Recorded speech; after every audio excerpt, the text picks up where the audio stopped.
I would like, if I may, to take you on a strange journey. Hello, everyone, and welcome to another edition of Real Estate Realities with The Rebel Broker. My name's Robert Whitelaw, and I am The Rebel Broker. Licensed real estate broker in the state of California, member of the National Association of Realtors. But please don't hold that against me. Welcome to Tuesday, July 26th, 2016. I think we got a good one for you today.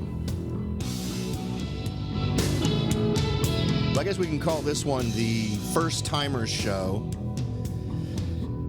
or maybe just the Investor on a Budget Show, because we're really going to focus on opportunities for flippers and landlords, but aspiring landlords, and really cover it from the aspect of areas with the lowest barriers to entry. And if you've been listening to the show for a while, you know that when I say a lowest barrier to entry, that basically means the least amount of money that you have to come up with to get into this to start with. Of course, before we jump into it, let's hit some of the usual stuff. If you'd like to get in contact with me, the best way to do that is through the website at www.therebelbroker.com. You can click the link Contact the Rebel Broker in the upper right-hand corner. I will be pleased as punch to take any of your ideas, suggestions, observations, or questions and get back to you as soon as I can. Plus, if you're interested in doing the show a little bit of a favor, hoping to get everyone to participate in the demographic survey of the folks that make up my audience. There's a button at the top of the website, again, at www.therebelbroker.com. Click on the big red button at the tippy top of the page. I believe it's titled something like Help the Show, take a survey to help the show. And by doing that, you will be helping the show grow and move forward.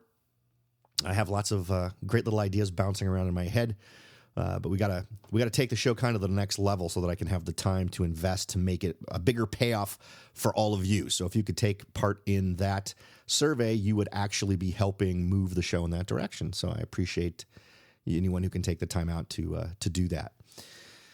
Any other housekeeping stuff? I don't think there is. I think we're not going to do a survey. We're not going to do a poll at the moment. And I once again thank everyone for participating in the last poll, which was, should I do a non-real estate show at some regular interval? And since everyone who participated in some way said no, and all those folks who've pestered me about doing a show like that decided not to participate, I clearly the vast majority of you are interested in keeping this thing real estate specific, and I am happy to do that. I think that makes a ton of sense. All right, so let's go ahead and jump in and take a look at the data that's being presented here. Now, this is coming to us from Realtor.com, and what it's doing is kind of I think it's a neat approach to this. What they've basically done is taken the median price across the country, and right now that is $232,500. Now, they cooperated with Home Union. They only looked at standalone single-family homes below that mark, below the $232,500 mark. Now, that number represents the median price of existing residences in April, and that's according to the National Association of Realtors. So we are only focusing on homes that are below that average, and I think that's great. I think crunching those numbers for that segment is a great way to go because it's really going to help us focus like a laser in on those areas that are potentially going to be of highest interest to folks who might just want to be getting into this business, building their potential holdings so that down the road they're just making more. They're able to have more passive income and hopefully at some point are able to actually just work for themselves. I don't know. And you know what? Your strategy can be any of the above. My dream situation would be I hold enough real estate to take care of all of my needs. That would be awesome. I would love that. I'm slowly but surely working towards that. little bit later in life than I really had hoped, but things happen. But maybe that's not your thing. It doesn't have to be. You can absolutely just say to yourself, I want to get a investment property. So many people link that phase in their life that comes later with the idea of treating their property as an investment. And from my personal opinion, I don't think anyone should treat the home that they live in as an investment. I don't think it's smart. I think that mentality can get you into trouble if it works out that way. If you end up finding yourself where the stars align correctly, and when it comes time for you to retire, you can make a ton of money off of that home that you've been living in. Great, more power to you. But I think that you're going to be more happy if you don't bank on that. Don't assume that that's going to be a big payoff for you. It may end up being, but if you're not assuming that that's going to be a big payoff for you, I think that you're absolutely giving yourself a little bit of a disaster backstop if something really horrible happens in real estate. Now, if you go into an investment strategy where you've got a second property and that is showing up as being a positive cash flow for you, so in other words, it's bringing in more money than you're spending to maintain it each and every month, that's a great thing for you. Potentially, you're earning appreciation based on the increased value of the property itself. But even if you're not, you're still deriving cash flow from it, which is awesome. So I think it represents a great strategy for folks, whether you're someone who just wants to have something else, you like the idea of investing, and maybe you invest in a lot of different things, but you like the idea of having something physical, something that is at the top of the list in terms of things folks need in their life, and housing is right up there. A roof over your head and food in the cabinets is, I think anyone, if they're ranking what they need out of life, you're finding yourself always catering to a need that's in the top 2 or 3. I think that means you're offering something that folks are always going to be demanding at one level or another. And the odds of you buying that property and having it ever suddenly worth 0 is ridiculously low. So there's always that. Now, speaking as someone who has invested in stocks in the past, or at least had money I have made invested in stocks, who has seen those stocks diminish in value to near 0, I think I may still own a few hundred shares of a stock that's currently worth 0.000 something cents per share. So there's that, right? But odds are any house you own is going to carry some level of value with it, no matter what happens down the road. And of course, we tend to assure that by buying smart, right? So you tend to make your money on these properties when you buy them, less when you sell them, because you've done your homework on the front end. Okay. They looked at the metrics for both flippers and landlords, so we're going to be able to cover both aspects of this. They looked for the top 10 metropolitan markets for the best 5-year home price appreciation for investors who plan to sell their properties. And then they separately found the top 10 metros where buyers can get the biggest first-year rental returns as landlords. So absolutely, these are the kinds of places where you, as someone who might be shopping around for that first investment, would want to start your search. Now, if one of these places happens to be near where you are now, fantastic. But I'm also going to encourage you to consider the idea of these kinds of properties that may not be in your hometown. They may be some distance away. Now, these are kind of spread across the country. So if you're right there in the heart of the country in Texas, for instance, none of these properties that are in the top 10 metros for price appreciation that fall under that $232,500 mark, none of those are in Texas. None of them are in California. None of them are in Washington or Oregon. So you're going to find there's a big distance between where you may be and where these properties may be. And I'd love for you to at least entertain the idea of being willing to have these properties be far away from you. Now, this was something one of my mantras used to be, stick with what you know. I know my area.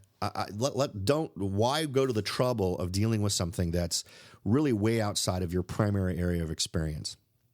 And then I threw that completely out the window when I purchased my vacation rental property in Hawaii. And I got to tell you, that has turned out to be a great property for me.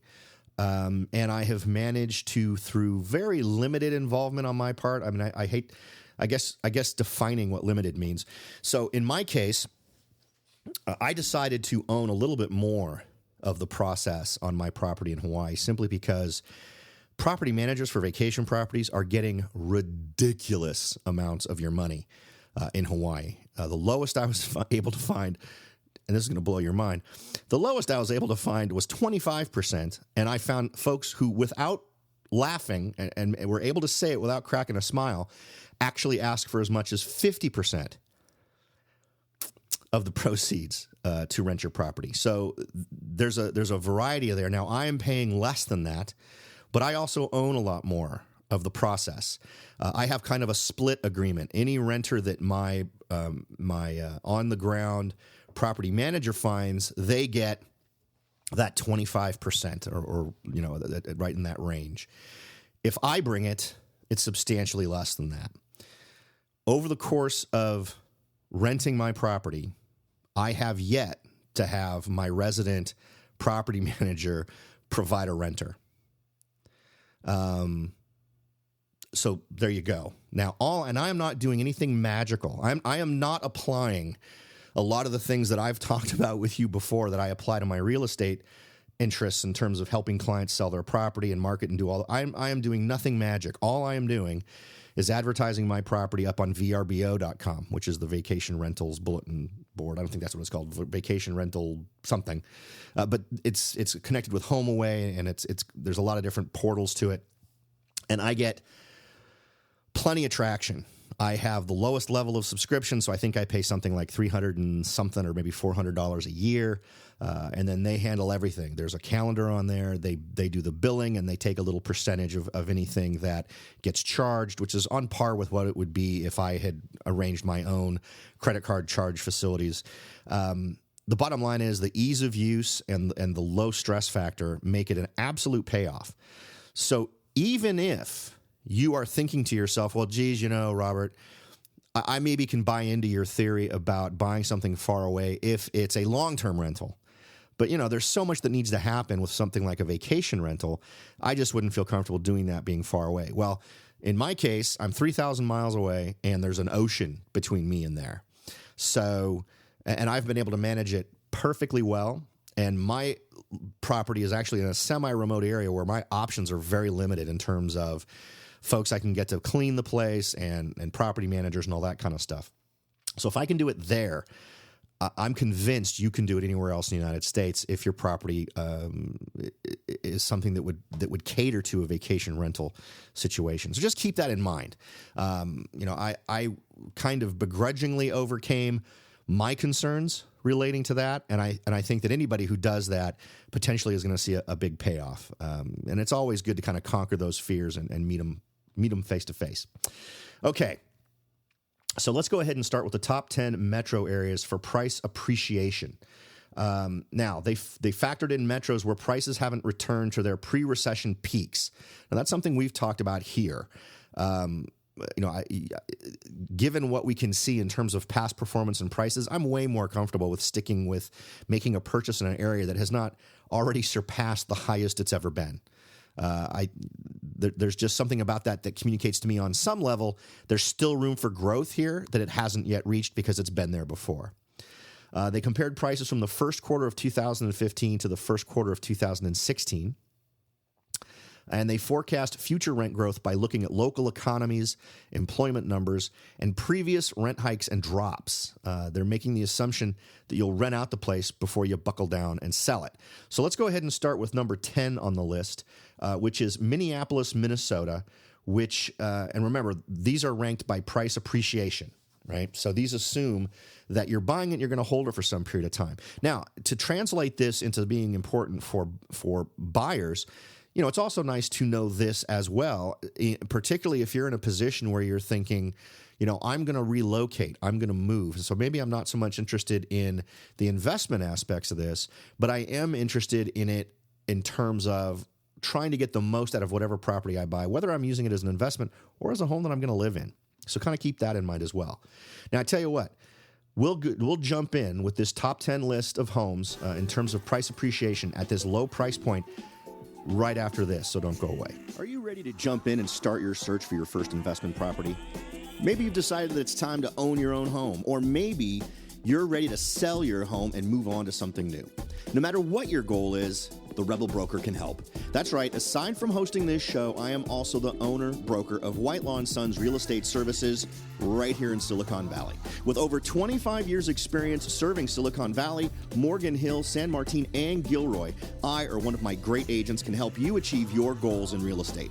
So if you're ready to look into taking that next step towards achieving your real estate goals, point your browser at www.soldbyrobert.com. That's www.soldbyrobert.com and get in touch. Let me show you how I will earn your business and your respect. Again, that's www.soldbyrobert.com, or you can call me at 408-852-0525. California Bureau of Real Estate ID 00984-909. Welcome back, folks. We're going to go ahead now and count down the top 10 cities that are showing the best price appreciation where you can acquire homes for under the current average across the country, which is $232,500. So we're absolutely focusing. If you're someone who's brand new to investing, or maybe you're someone who's been doing investing forever, and you're tired of dealing with these bigger numbers where you are, and maybe you're going to figure out that some of these areas get a better rate of return than that more expensive property where you are now, and realize you could sell one of your properties in San Francisco or in New York or wherever and buy 2 or 3 properties in one of these other places where you'd get a higher rate of percentile return on your money for the effort. So I think there's something for everybody here, whether you're just starting out, somebody who's been in this for a while and wouldn't mind hearing about some areas that might actually be a bigger payoff for you, and areas where you can leverage more in terms of diversifying. Because isn't it great to have a setup where instead of relying on one property being rented all the time, you chop that up into 2 or 3 homes so that if one home ceases to rent for a period of time, you don't have all of your income wrapped into just that one property, and you potentially are still making profit off of your other properties to sort of backfill that short period of time while you try to find a new tenant for the property that's gone vacant. Okay, so let's go ahead and start with number 10 on the list, Minneapolis, Minnesota, with a rate of appreciation at 3.4%. And remember, this is again talking about being able to buy in areas where you can purchase a home for under $232,500. So this isn't just the entire country and arranged strictly by appreciation. It's also being looked at from a variety of different perspectives, which we already looked at, including rent growth, local economies, employment numbers, previous rent hikes and drops, those types of things. So it's taking into account a lot of kind of cool stuff that is absolutely things that you'd want to be a part of any evaluation that you would do on a property yourself. Number 9 is Cleveland, Ohio, with a 3.4% appreciation. Number 8 is Phoenix, Arizona, at 4.8%. I'm finding myself more and more enticed by Arizona. Now, me personally, I'm actually planning a road trip to head out to Prescott, Arizona, and see what I think of that area from an investment standpoint. I want to get hooked up with a local real estate person, see if they can't print out some details for me. The data I'm seeing looks pretty good, but I'll tell you, I've also looked at Phoenix, and I do have a running search up on Realtor.com relating to properties that might make a good investment in Phoenix, and there are some areas in Phoenix that I think make that are presenting an awesome opportunity. In fact, one thought I had was living in Prescott and then having my rentals be in Phoenix, just because it's the market there seems to be pretty robust. If I have any listeners in Phoenix, I'd love for you to reach out to me. Give me a little bit of ground truth. Tell me what you're experiencing in the Phoenix marketplace, because I personally think it's an attractive place to go that has tons of resources. People don't realize how big the greater Phoenix area is. There's Phoenix, the city, but there's dozens and dozens of little communities just pushed right up against Phoenix. It's a pretty sprawling urban area that I think represents an opportunity for a lot of different investment levels for a lot of different folks. So it's definitely on my radar. Number 7 is Cincinnati, Ohio, at 3.4%. Las Vegas, Nevada is number 6 at 4.7%. I don't know what to think about Las Vegas. I don't spend a lot of time there. I'm concerned that and these are things you'd need to look into yourself. Maybe you're someone who really enjoys Las Vegas and you totally get the appeal and have a great perspective on what you think is a great investment in Las Vegas. My one concern is that it feels like a one-trick pony community in terms of really catering to that gambling thing, folks coming in for that. Now, is that bad? Not necessarily. I mean, why do people go to Hawaii? I mean, people go to Hawaii is a relatively one-trick pony too, and I invested there. I guess the difference is in the vibe you get. I mean, people go for beaches and tropical weather. Vegas, you go for whatever you go for. I guess it's the gambling, right? Going out and having it's a good time place. So maybe I am unduly biased, but for me, Las Vegas would probably not be at the top of my list. Number 5 is Detroit, Michigan at 3.1%. That's one of those situations where just what you've read about Detroit indicates I think you need a savvy partner who really knows the Detroit marketplace to navigate those waters efficiently. Do I think it can be a great opportunity? Yeah, in the same way I think chaos in any marketplace potentially represents an opportunity for folks who are brave enough to jump in. There's still so much crazy stuff going on in Detroit. It represents a risk, but with risk comes reward when you do the right things. Can I tell you the right things to do in Detroit? No. The only good advice I can give you relating to Detroit is the knowledge of your partners is going to be a key. And I would never just invest in a place like Detroit without spending some quality time there, really learning the various markets. I would talk to, and this would be true of anywhere that gives you the heebie-jeebies. We've got a couple of places on this list that might give you the heebie-jeebies just because of news you've heard recently about these communities. Will these places change and potentially become better? Absolutely. And wouldn't it be cool to kind of be in on that, to go in there and become an investor in that community, and sort of be part of the revitalization? I think that's a cool thing. But again, education is going to be what makes the difference between a risk and a calculated risk that has a very high probability of giving you good returns, and also positively contributing to the community that you're investing in. So that was number 4, was Detroit, Michigan at 3.1%. Number 4, another one that's on the iffy list is Chicago, Illinois at 4.2%. Just from the sheer violence numbers we hear out of Chicago in terms of folks getting shot, that's a worrisome one. But, that's not the entire city of Chicago. That's not everywhere in Chicago. And again, it's another one of those communities where ground truth and a good partner are going to be what make the difference between success and failure. Next on the list, number 3, Orlando, Florida at 3.7%. Now remember, these percentages I'm throwing out at you are the expected appreciation in these areas, or how much they have appreciated over the last year, and all to the tune of getting you into one of these properties for under $232,000, just so I'm very clear on what we're discussing here. So as I said, Orlando, Florida was 3.7%. Interesting that the top 3 properties or top 3 cities are all in Florida. Number 2, Tampa, Florida at 4.4%. I like Tampa. I lived in Tampa for not long. I mean, it's hard to say lived. I'm not sure you can say that you've ever lived somewhere till you've been there at least a year. I think I was in Tampa for about 8 months before I ended up moving down to Deerfield Beach. But I liked Tampa a lot. I thought it was nicely located where if you wanted to go east and head to the beach, if you wanted to go west and go to Orlando. I liked Tampa. It was a great town, and it seemed like a great place that presented a lot of different opportunities in terms of if you're looking for a broad spectrum of potential properties to invest in. I thought Tampa was offering that. Number 1 on the list at 3.6% is Jacksonville, Florida. Not as familiar with Jacksonville, Florida. Jacksonville is way up at the north end of the the Atlantic side of Florida. So it's I may have driven through it once in my time living over in that area. So I don't really know a whole lot about it. But again, it would be another one of those places where I definitely want to get a good partner. The article here goes on to state specifically about Florida. It's hotter than hot in the real estate investment game, snagging the top 3 spots for a simple reason. It appeals to aging baby boomers with cash who are moving into the state. In case you've managed to forget during all of the recent millennial mania, there are an awful lot of baby boomers out there. And we talked a little bit about this yesterday. So an overarching strategy, I think, for a lot of smart investors needs to be this idea of building into your properties things that would appeal to a broader range of groups. So not just catering to those millennials, but also catering to those baby boomers.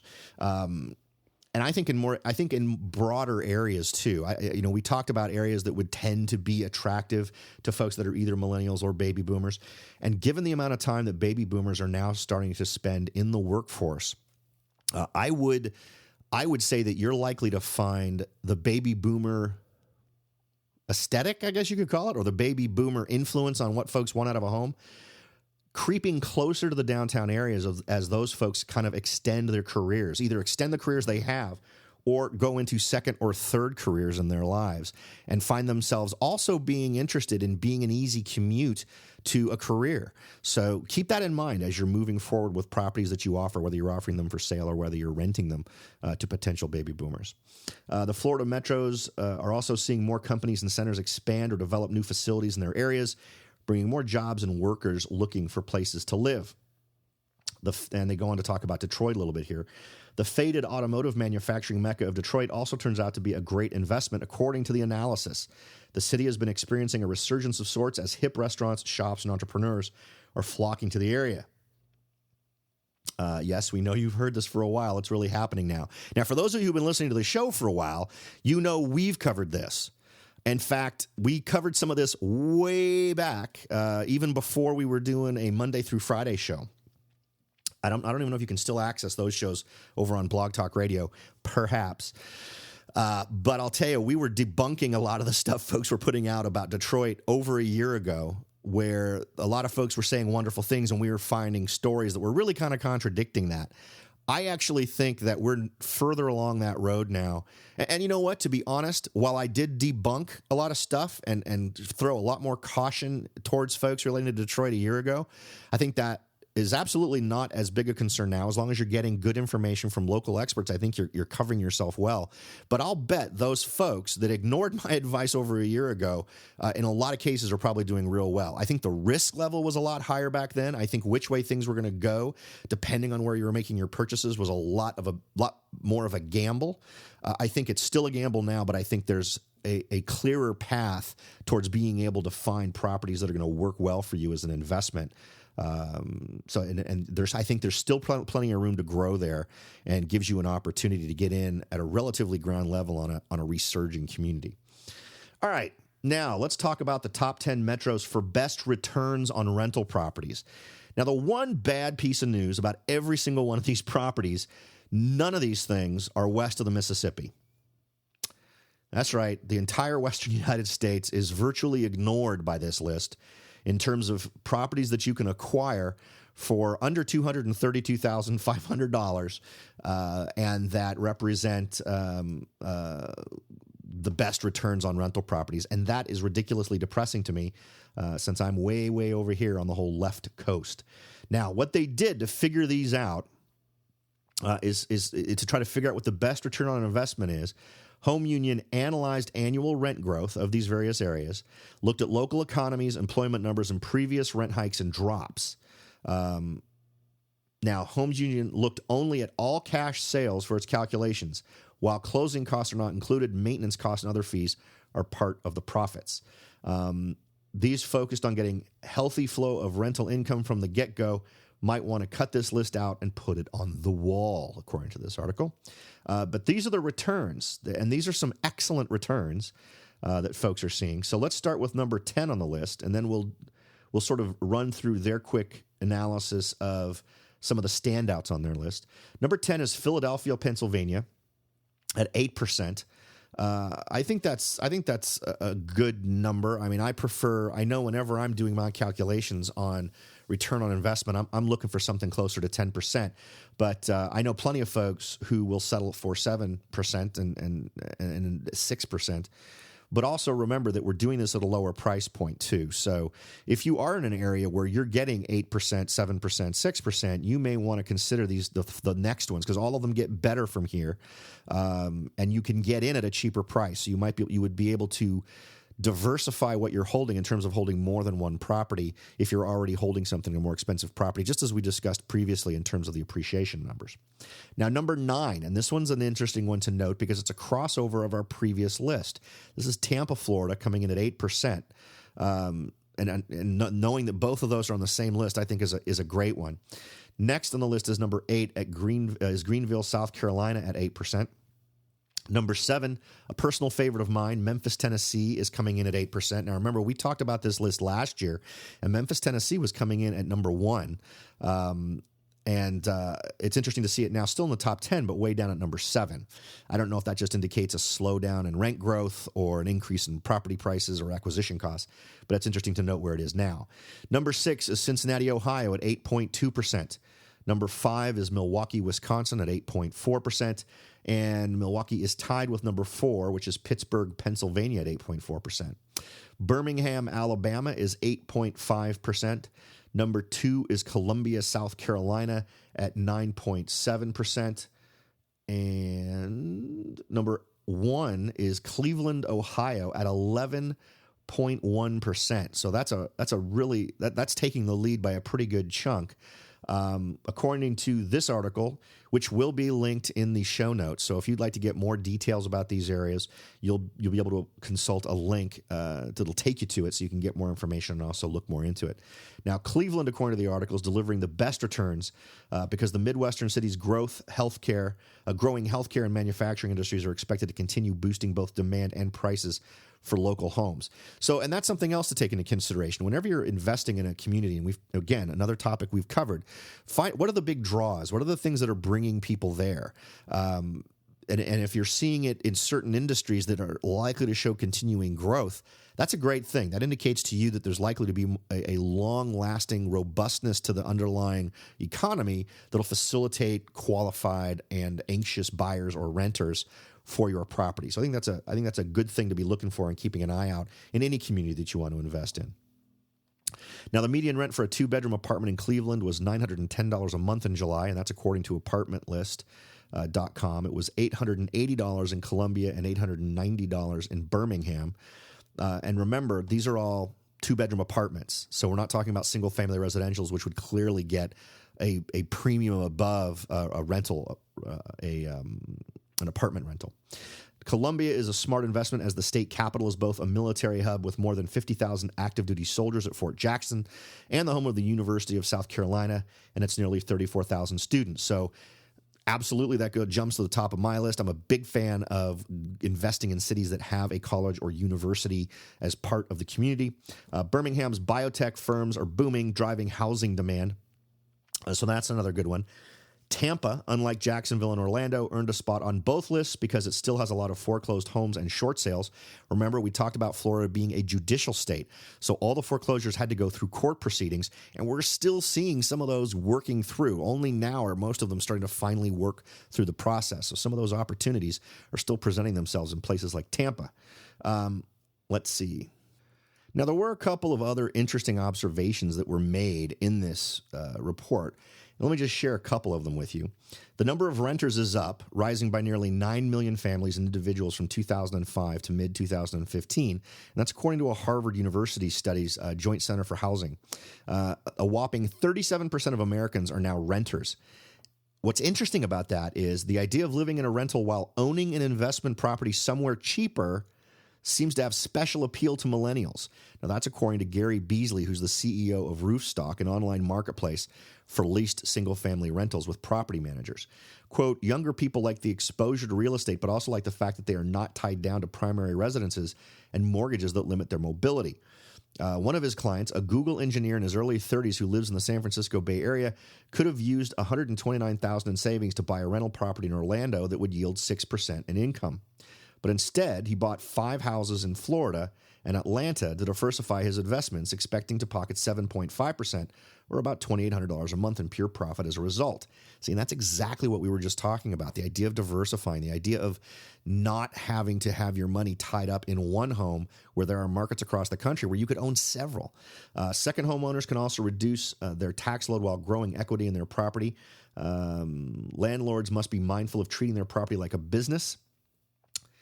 Let's see. Tenant screening should. Oh yeah, and they cover a few other basic things here that aren't horribly sexy. But I think that's a great list to start from. If you're someone who's interested in jumping into this, if you're someone who's been looking for that first step, where should be the first place you look to start considering starting your career and investing in real estate, or maybe not your career, maybe your hobby, maybe just your one little sideline that's going to generate extra money, or maybe it's what you're going to use to pay for college for the kids, or whatever, or maybe it's going to be that extra bit of pocket money once you retire, in addition to whatever else you've saved up. I think all of these are great options, and if whether you want to go full bore 100%, try and get yourself that